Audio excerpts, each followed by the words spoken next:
Pinaiigting pa ang dredging project ng provincial government ng Maguindanao del Sur sa bayan ng General Salipada kay Pendatun, katuwang ng pamahalang panlalawigan, ang Ministry of Public Works at DPWH Region 12 upang mabawasan at maiwasan ang pagbaha at maprotektahan ang mga komunidad. Ang public service story sa report.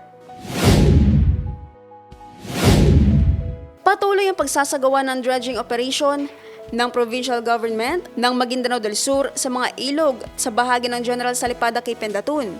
Isinagawa ang dredging operations mula April 20 hanggang 24, 2026, katuwang ang Ministry of Public Works, DPWH Region 12 at lokal na pamahalaan sa pangunguna ni Municipal Mayor Maylin Ali.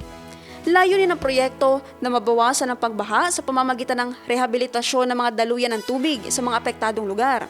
Sinusuportahan din ng proyekto ang advokasya ni Vice Governor Hisham Nando at Congressman Ismael Mangudadato sa pagpapatibay ng kapayapaan sa pamamagitan ng mga programang pangkaunlaran at pang-infrastruktura. Ayon sa provincial government, mahalaga ang proyekto sa pagpapanatili ng kaligtasan, kaayusan at tiwala ng komunidad.